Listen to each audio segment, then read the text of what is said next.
말씀으로 믿음의 가정 세우기라는 제목으로 말씀을 나눌 때에 하나님께서 은혜 주실 줄 믿습니다. 우리 앞뒤 좌우로 한번 인사하시겠습니다. 참 잘 나오셨습니다. 네, 하나님께서 은혜 주십니다. 아멘. 지금은 5월입니다.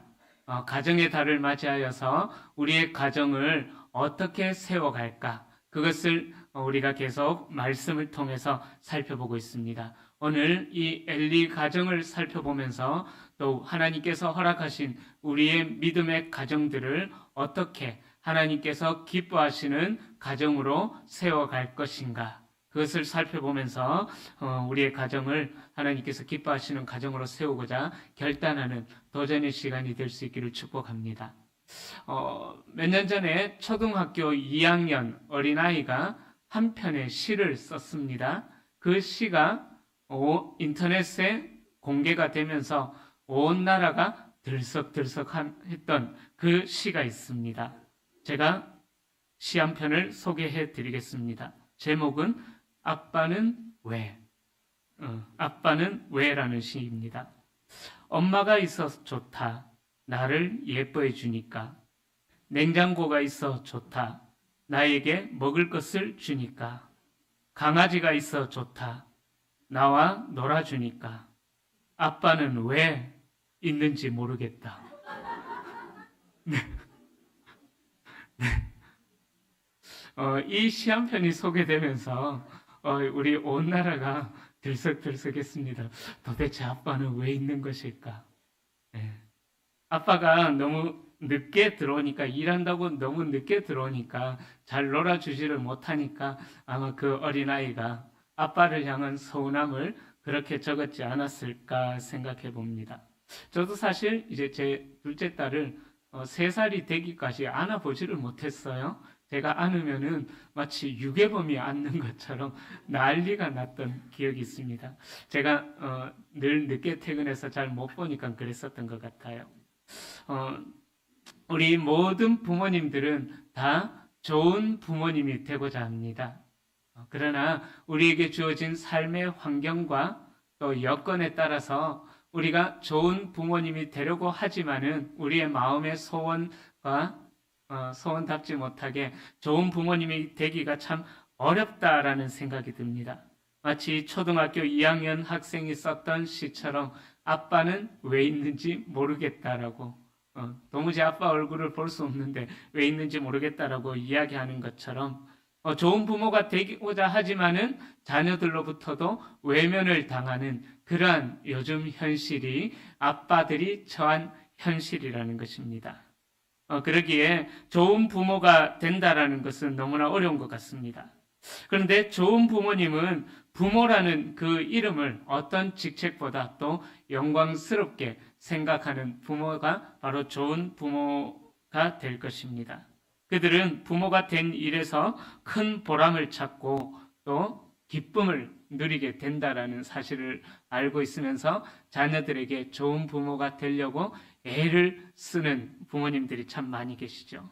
저희 가정만 해도 저희 부모님 세대들, 저희 가정뿐만 아니라 제 또래의 저희 부모님 세대들은 모두가 다 참 이 어려운 시절을 지나오면서 전후 세대를 지나오면서 그 어려운 시대를 지나면서 자녀들에게 더 많이 해주지 못하여서 안타까워했던 그런 부모님들이 저의 부모님 세대들에게 참 많이 있었던 기억이 납니다. 그래서 지난주에 영상을 한번 보았던 것처럼 참 부모님들은 자녀들에게 다 퍼주어도 다 해주어도 또 잘 해주지 못해서 안타까워하고 있는 것이 바로 부모님들의 마음이라는 것이죠.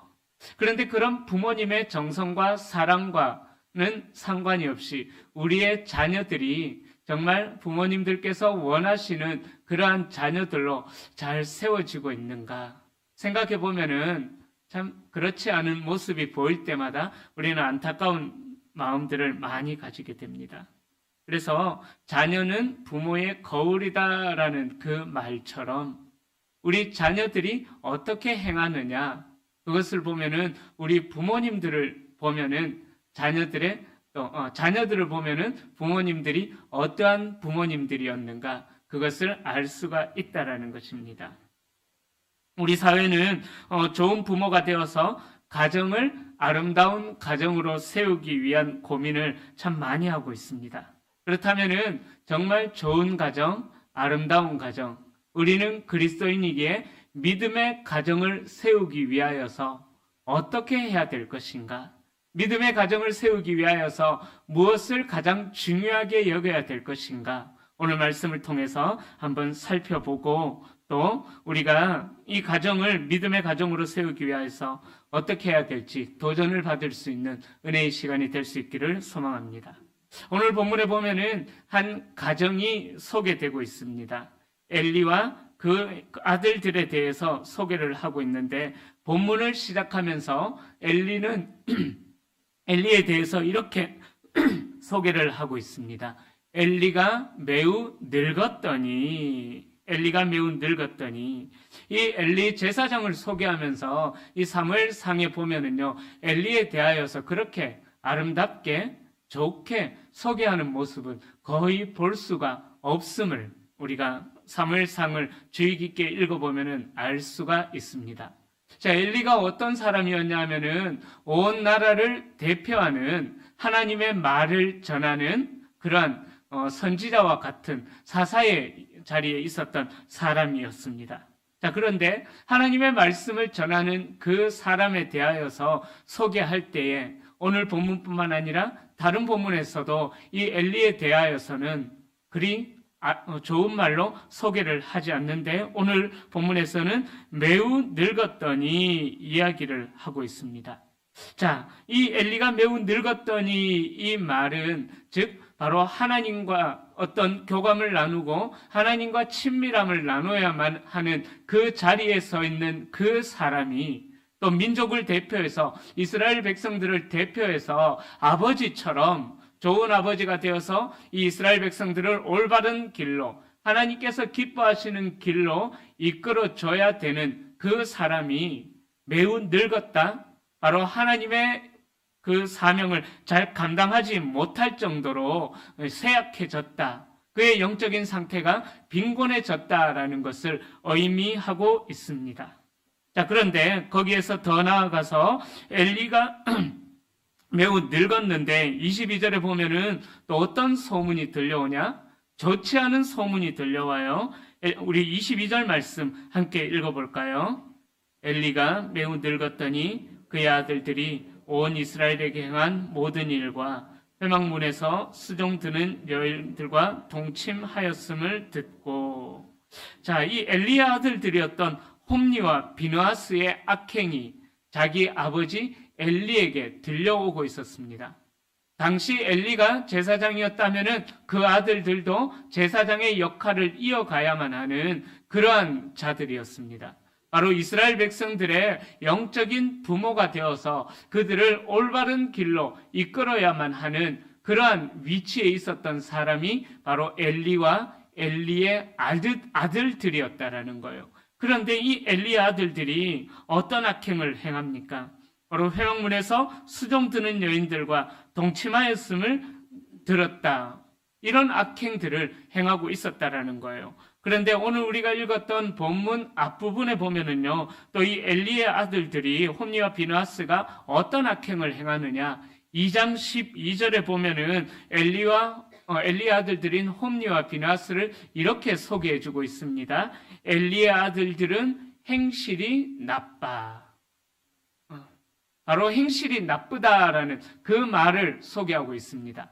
자, 이 행실이 나쁘다라는 히브리어의 의미는요, 벨리알의 아들들이라는 그런 의미가 있습니다.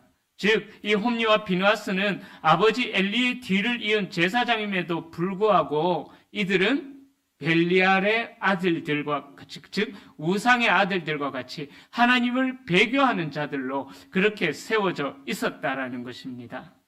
홈니와 비느하스 역시 제사장이었지만은 오늘 이 사무엘상의 이 말씀은 엘리에 대해서뿐만 아니라 엘리의 아들들에 대해서도 좋은 말로 그 아들들을 소개해주고 있지 않다라는 것입니다.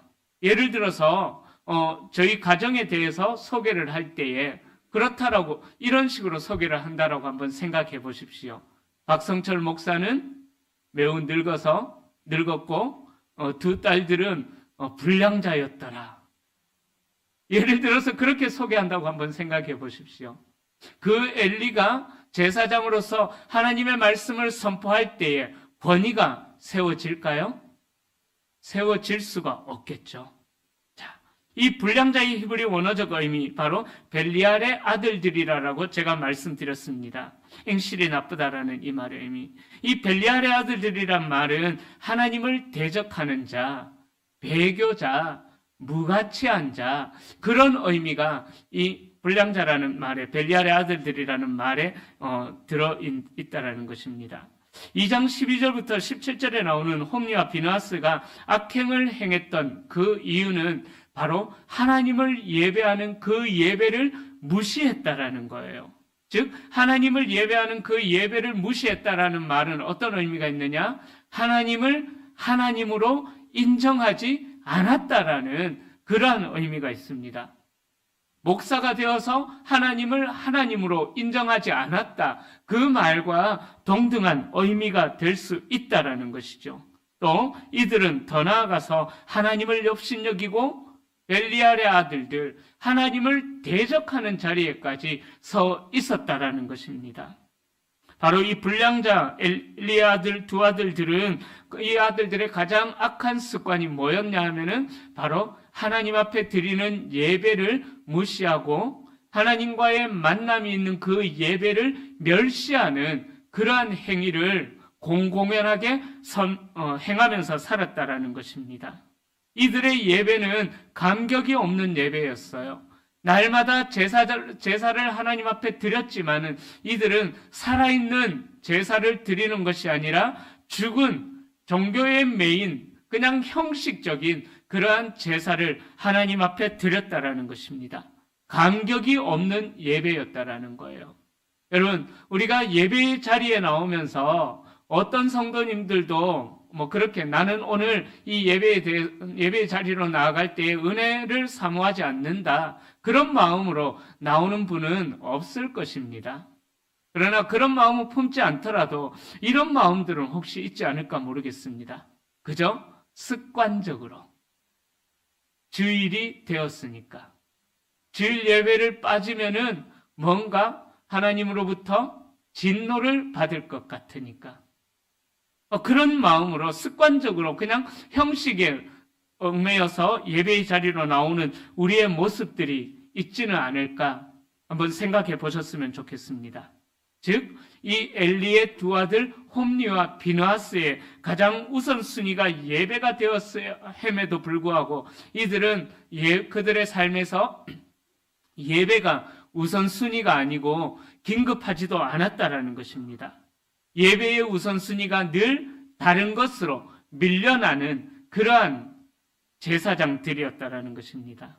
여러분, 이 홈리와 비느하스의 모습을 보면서 우리가 깨달을 수 있는 것이 있습니다. 바로 우리가 이 예배 시간에 하나님을 만나지 못하면은 우리들이 불량자가 되어버린다라는 거예요. 행실이 나쁜 자들이 될 수가 있다라는 것입니다. 예배 시간에 살아계신 하나님의 임재를 느끼지 못하면은 우리는 이 홈리와 비느하스처럼 하나님을 알지도 못하고 무가치한 자로 또 하나님을 대적하는 자로 설 수 있다라는 것입니다. 하나님을 대적한다라고 해서 믿지 않는 사람들이 믿는 사람들을 핍박하는 것처럼 꼭 그것만이 대적하는 것이 아니에요. 이 사무엘상은요, 바로 사사시대의 성경입니다. 사사시대와 왕정시대가 걸쳐져 있는 그러한 시대의 성경입니다. 즉, 하나님을 대적한다라는 말은 꼭, 바울이 믿음을 가진 자들을 핍박했던 그러한 삶을 살아가는 것만이 의미하는 것이 아니에요. 사사시대처럼 그 마음속에 전심으로, 일심으로 하나님만을 사모하지 않는 것, 바로 그 마음속에 하나님도 좋고 세상도 좋고 하나님도 좋고 우상도 좋고 그렇게 나에게 복을 주는 신이라면은 어떤 신이든지 다 나에게 임해달라라고. 그래서 여기도 빌고 저기도 빌고 그런 것들 또한 우리의 마음속에 다른 것들로 채워져 있는 것, 그것 또한 바로 하나님을 대적하는 자들이라는 것입니다. 더 쉽게 말씀드리자면은 하나님을 대적한다라는 이 말의 의미는요, 내가 하나님보다 다른 것, 하나님보다 더 우선시하는 것, 내가 하나님보다 더 의지하는 다른 것이 있다면은, 그것이 내 마음속에 있다면은 나 또한 하나님을 대적하는 자다라는 거예요. 꼭 머리에 띠두르고 핍박하는 그것만이 하나님을 대적하는 자들이 아니라는 것입니다. 그러기에 우리가 이 예배 시간에 하나님을 만나는 감격의 은혜를 누리지 못한다면은, 그 은혜를 누리지 못한다면은 우리는 하나님을 대적하는 자로 또 이 한 주간 살아갈 수도 있다라는 것입니다. 자, 그런데 그렇게 아들들이 불량자가 되어가는 모습을 볼 때 아버지였던 엘리는 어떻게 해야 했을까요? 아들들이 불량스럽게 행하는 이런 이야기를 들었을 때 아버지가 정말 어떻게 해야 되겠습니까? 23절과 24절에 보면은요, 엘리의 모습은 하나님을 두려워하는 모습을 보여주지 않습니다. 이미 온 이스라엘에 홈리와 비느하스의 불량함이 널리 알려져 있었습니다. 그런데 아버지였던 엘리 제사장의 꾸지람은 그저 단순히 그 두 아들에 대하여서 너희가 왜 이런 일을 행하느냐? 나에게 들려오는 소문이 좋지 않다. 나에게 들려오는 소문이 두렵다. 나에게 들려오는 너희들 때문에 나에게 들려오는 소문이 내가 아버지로서 그냥 부끄럽다. 쉽게 말하면 이런 의미로 아들에게 그저 단순히 책망하는 그러한 모습을 보여주고 있다라는 것입니다. 여러분, 엘리가 정말 가정을 믿음으로 세우고 또 하나님의 말씀을 맡은 자로 그 가정을 세우기를 원했더라면은 그렇게 해서는 안 되는 것이죠. 그렇게 해서는 안 되는 것이죠. 그런데 엘리가 무서워했던 것은 무엇입니까? 하나님이 아니라 사람들의 소문을 두려워했다라는 거예요. 여러분, 우리도 동일합니다. 왜요? 하나님은 우리 눈에 보이지 않기 때문입니다. 하나님은 우리 눈에 보이지 않으니까 우리의 자녀들이 신앙생활을 제대로 하지 않아도, 우리의 자녀들이 하나님께서 기뻐하시는 삶을 살지 않아도 소문을 두려워하지 하나님을 두려워하지 않는, 하나님께서 어떻게 생각하실까? 그것에 대하여서 별 감각 없이 받아들이는 우리의 모습들이 있다라는 것입니다. 오늘 본문을 시작하면서 엘리는 매우 늙었더니라고 이야기합니다. 이 매우 늙었더니 이 말씀과 바로 소문이 좋지 아니하였다. 이 말씀을 연결시켜서 생각해 보면은요, 엘리가 그들의 악행을 보면서 하나님의 진노를 생각하지 못할 정도로 엘리의 영은 아주 무감각해져 있음을 우리는 알 수가 있습니다. 엘리는 그 아들들이 그 악행으로 인하여서 하나님으로부터 당할 책망과 심판의 무서움을 이야기하면서 아들들을 가르쳐야만 했었는데도 불구하고 엘리는 어떻게 해요?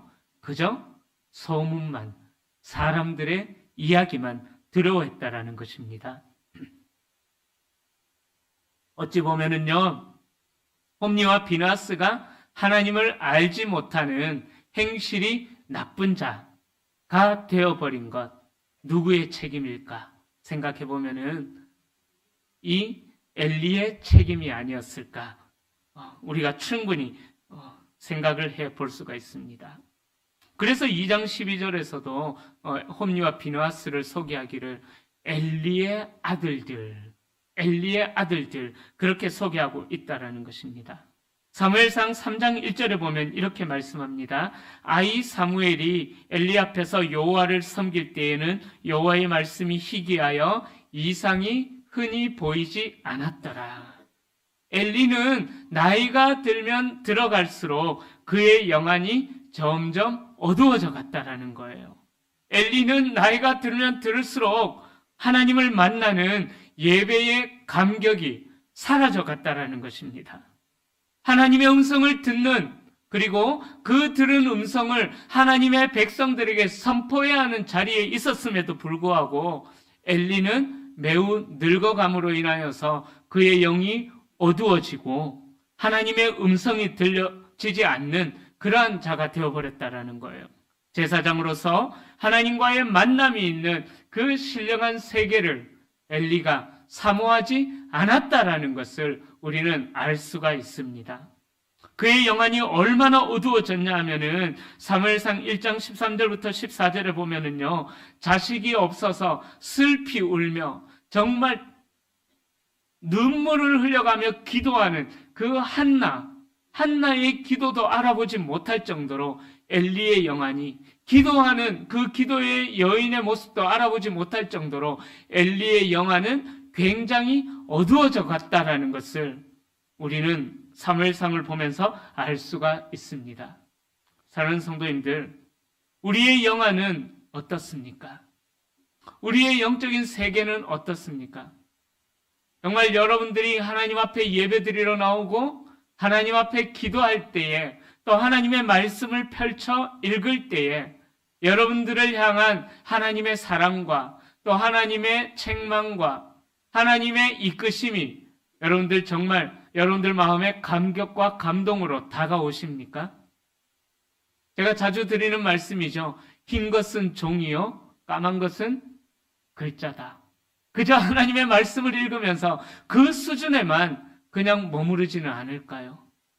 성경 1독, 2독, 10독, 20독 그렇게 하신 분들도 계실 것입니다.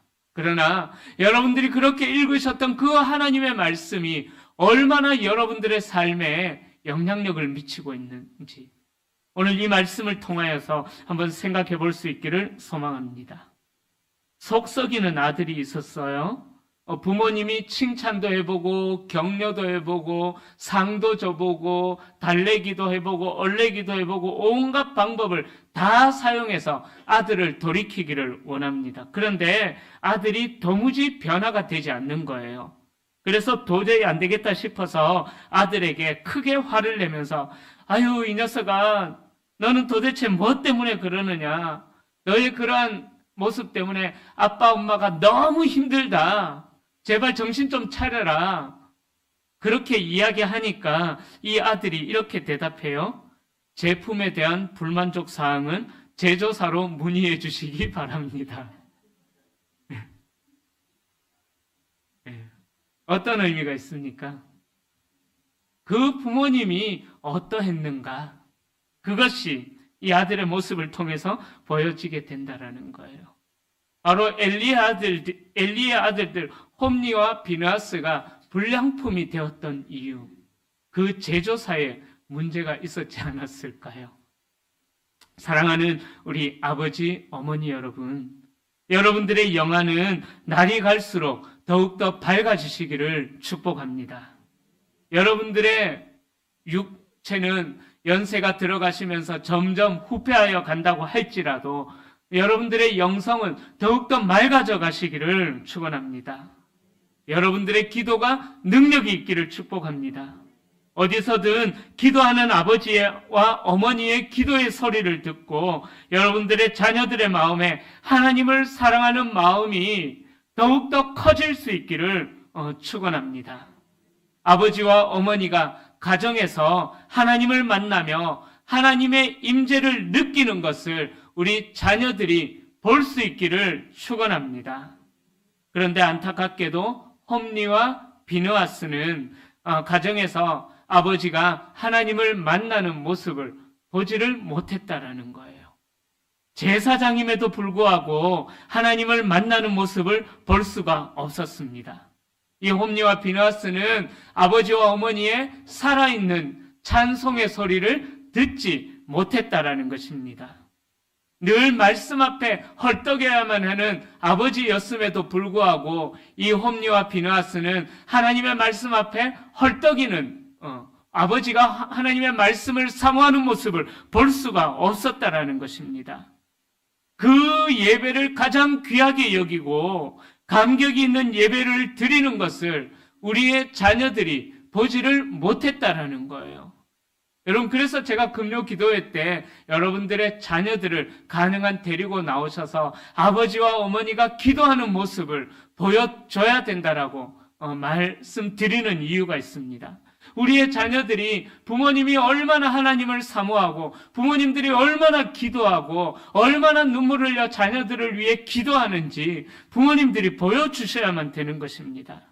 그런데 이 홈리와 비느하스는 아버지를 통해서 배운 것은 어떤 모습이냐? 그저 형식적인 종교생활, 습관적인 제사.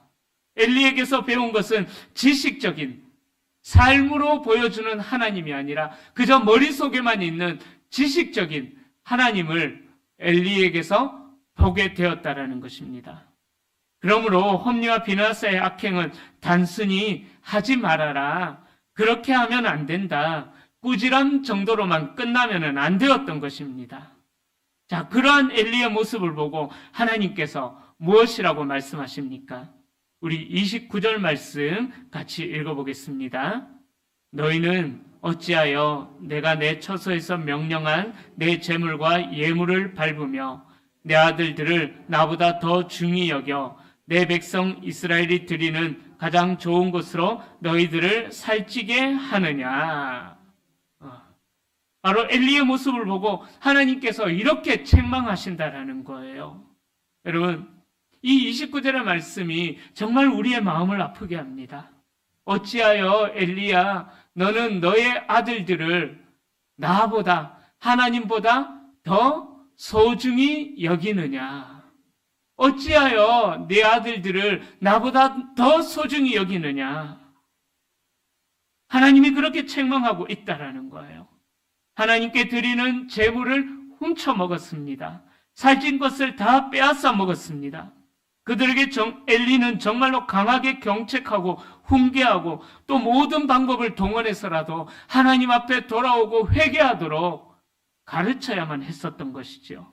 때로는 아들을 위하여서 눈물로 기도하고 금식하며 기도하고 또 말씀을 들려주고 그렇게 해야만 했었던 것입니다.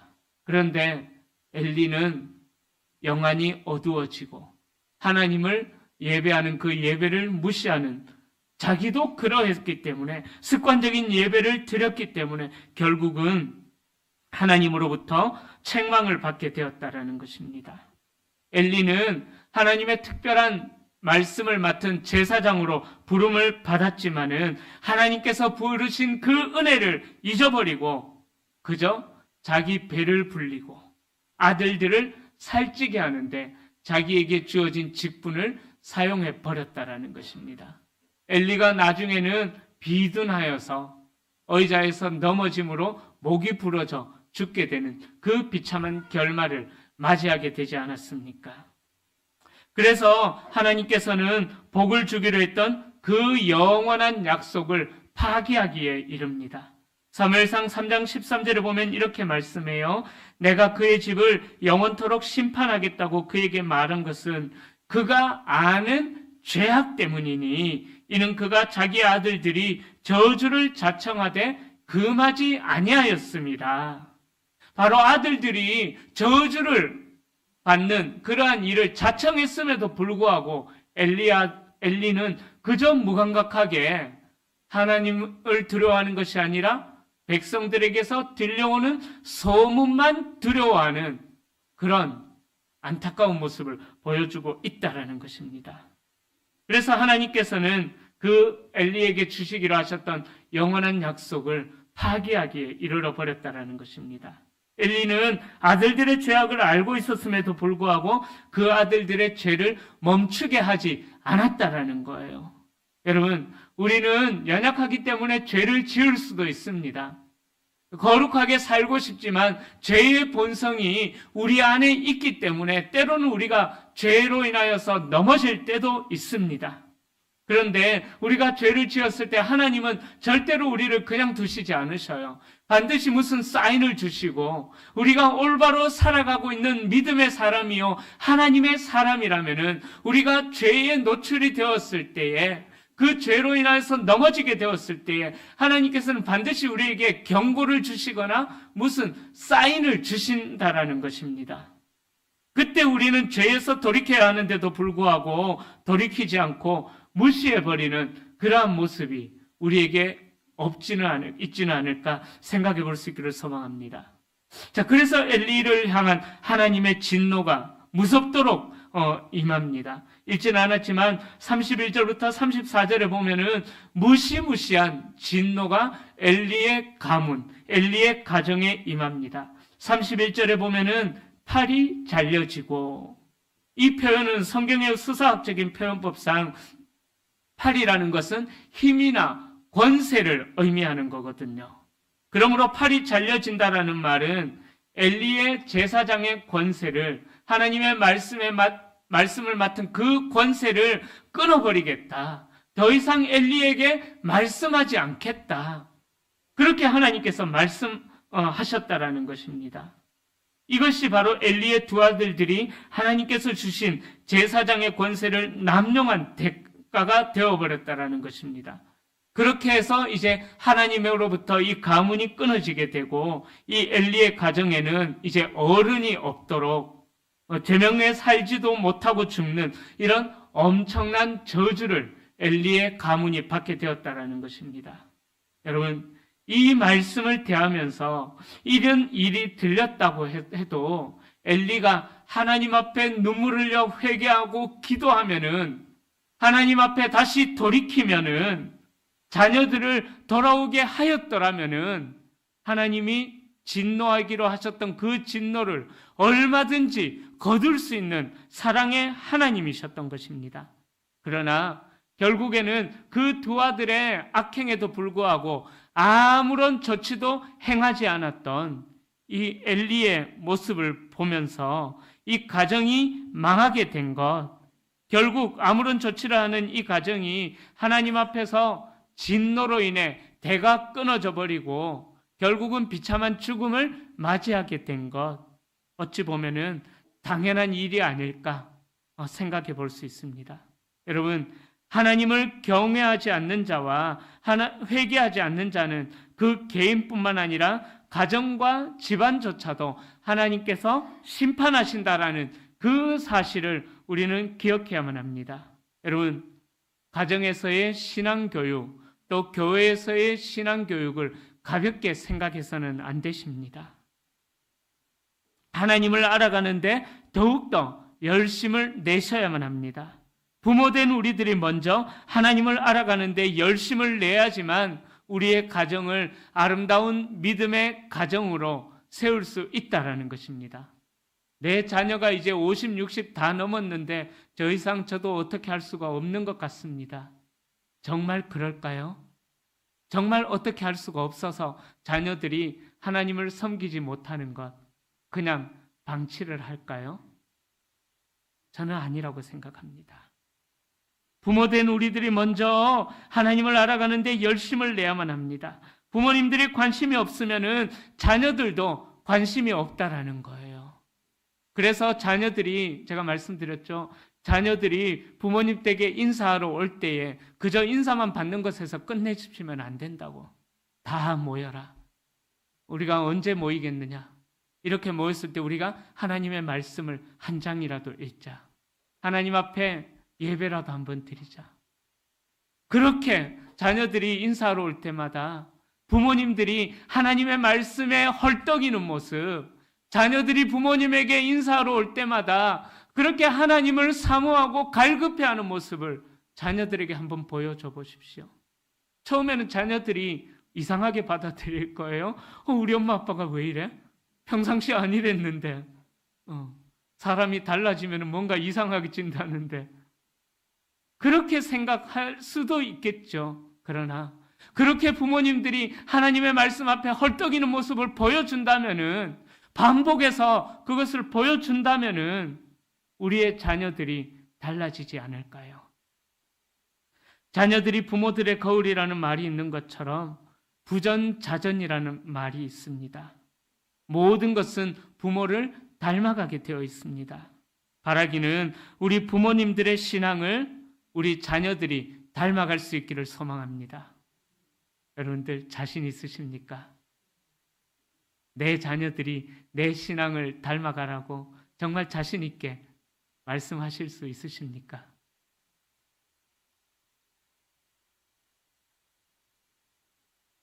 그죠? 하나님 앞에서 어찌 보면 참 부끄러운 것 같아요. 그죠? 목사인 저도 부끄러워요. 내 신앙을 닮아가라. 내 신앙을 닮아야 된다. 오늘 말씀이 저와 여러분들에게 정말 큰 깨우침이 될 수 있기를 소망합니다. 떳떳하게 이야기할 수 있는, 얘들아, 내 신앙을 닮아야 된다. 말하지 않아도 알아요. 그죠?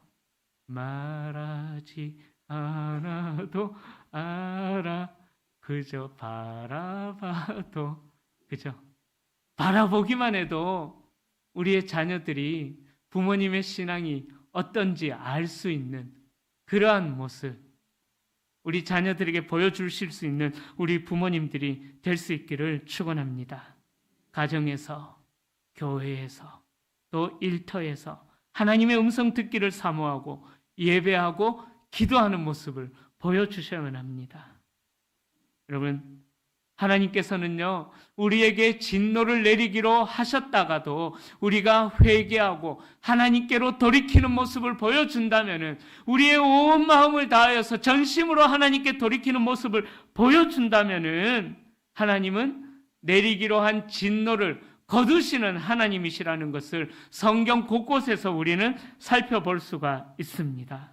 그러기에 오늘 30절 말씀에서는 이렇게 말씀하죠.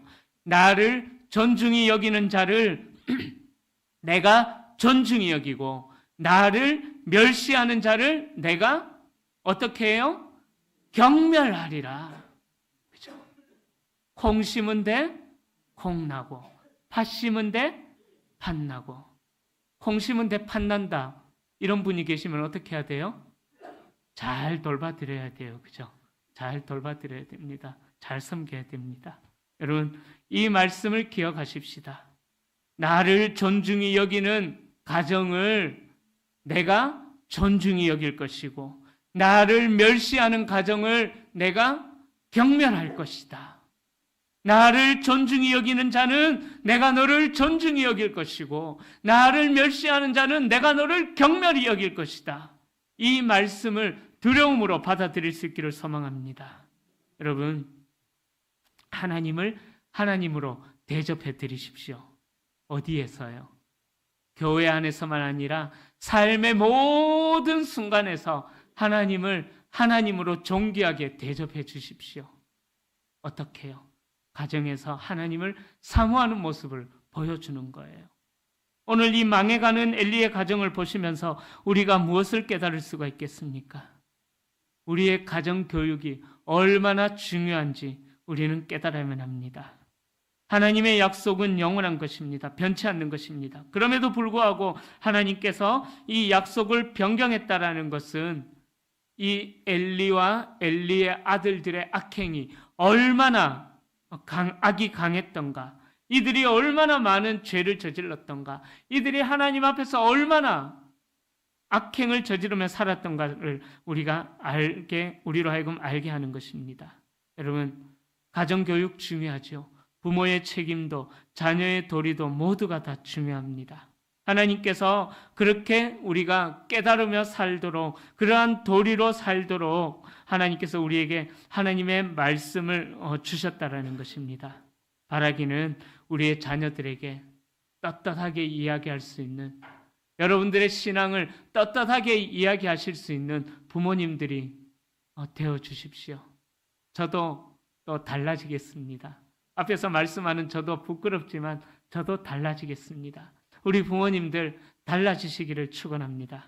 그래서 우리 온 성도님들의 가정이 하나님의 말씀으로 자녀들을 잘 양육하여서 말씀대로 정말 아름다운 가정, 하나님을 존귀하게 여기는 가정, 하나님을 아름답게 섬기는 믿음의 가정, 그래서 그렇게 아름다운 믿음의 명문 가문으로, 믿음의 명문 가정으로 세워지기를 소망하며 그렇게 가정을 하나님께서 기뻐하시는 가정으로 세워나가기를 예수님의 이름으로 간절히 축원합니다. 기도하겠습니다.